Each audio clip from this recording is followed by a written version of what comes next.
A serious situation for salmon off Washington's coast. A lot of people's lives depend on it. This town depends on it. For the first time in 2 decades, there's a chance Chinook and coho fishing will be limited, maybe even banned. It's so bad, even Washington's tribes plan to cut back their harvests. Last year was terrible. If we don't do something this year, we could lose the whole run. Welcome to The Impact. I'm Anita Cassay. You heard that correctly. There could be no commercial or recreational salmon fishing off our coast this summer. The number of returning salmon, especially coho, is predicted to be so low, 3 worst-case scenarios are being considered under the federal season-setting process, some of which are expected to be tough on the people who make their living on the salmon season. For non-tribal fishermen, these are the 3 alternatives for the Washington coast. They range from more than 58,000 Chinook and almost 38,000 coho to no commercial or recreational salmon fishing. For comparison, last year, the season was set at 64,000 Chinook and more than 150,000 coho. The full closure would not apply to Washington's tribes, but they would likely limit Chinook to 30,000 and agree to take no coho.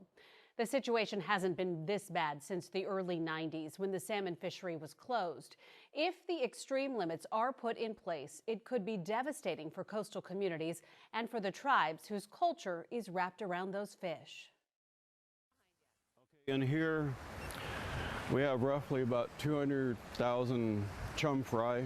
Salmon are more than a food source for Puyallup tribal member Steve Dillon. All my kids. As the tribe's hatchery manager, These are all incubation trays. Dillon's doing his part to restore the salmon population, raising young chum to release into the wild. You see they're feeding really good right now. When they get bigger, we move them out here. We try to grow them up to roughly a gram or so in weight. This is a good release size for a better survival rate. I love doing this, feeding my fish every year and watching them come home. So when they come home, then I know I've done my job. In 40 years, it's been a lot of up and down as far as returns goes. But none, Dillon says, as bad as the past few seasons. I think it's because of that, our El Nino and whatever's going on out there, the blob they call. And they have been coming back smaller last year because of the food source out there in the ocean is not as abundant as it would be. We're seeing warmer ocean temperatures in general. There is a strong El Nino over this winter, and those ocean temperatures definitely have effect on the food chain and effect on survival of salmon. Kyle Addix is a salmon policy analyst for Washington's Department of Fish and Wildlife and says the coho forecast for Puget Sound and the coast is so low, state and tribal fisheries managers have no choice but to decide between those 3 not-so-great salmon season options, including the outright ban. We take it very seriously. I mean, we need to conserve the resource, make sure we get enough fish back to the spawning grounds for future generations. We also try to set seasons that help our coastal communities. Having a no salmon fishing option on the table is serious business for those people. It's the major employer. There just isn't anything else, and we're so far off the I-5 corridor that there probably isn't going to be anything else. This is Float 7. Greg Mueller? Yeah, it's my old boat right there. Spent 50 years searching the sea for salmon. There's a demand for your product and there's money in it, but you have to keep the boat moving. These days, he's off the Westport dock in meetings around the state, lobbying on behalf of the Washington Trollers Association. Last season was an extremely good season for the trollers. We crafted a season where the guys had a paycheck every week. They were coming off an extremely bad crab season, and the trolling filled the hole as far as money to the family and this community. Mueller says if the worst-case option is adopted, Washington's 2,200 commercial fishermen would have to move north to Alaska to make it through the season, an option others in Westport don't have. A lot of people's lives depend on it. This town depends on it. This town has to survive 12 months out of the year. This year, one of the big problems we've had here is we've had no razor clam season, so tourism has been way down.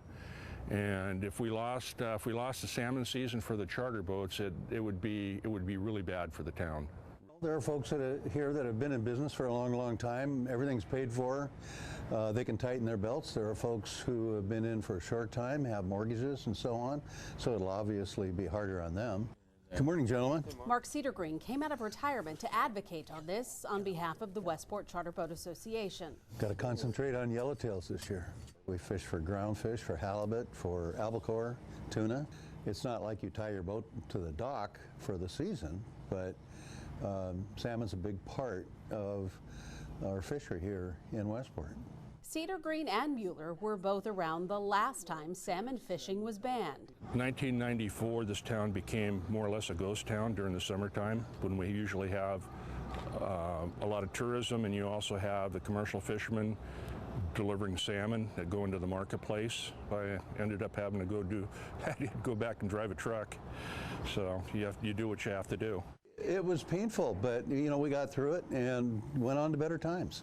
We are in dire straits, and everybody wants to fish. It's going to be an economic hit to all the communities from the coast all the way down to the South Sound tribes. And we all have to realize that if we don't do something now, we might not be fishing in a couple years. The so-called zero option came from tribal fishery managers as a way to draw attention to the seriousness of this.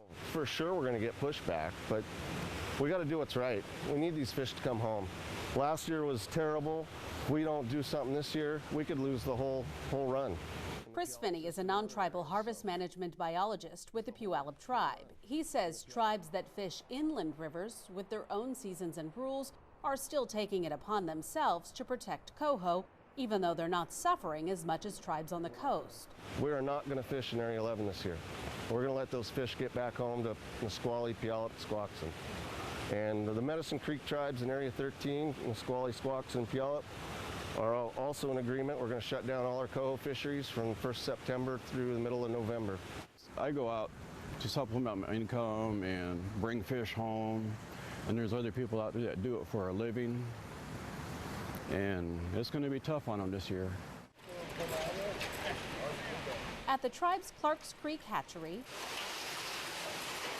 with the help of cameras and machinery, biologists are clipping and tagging Chinook.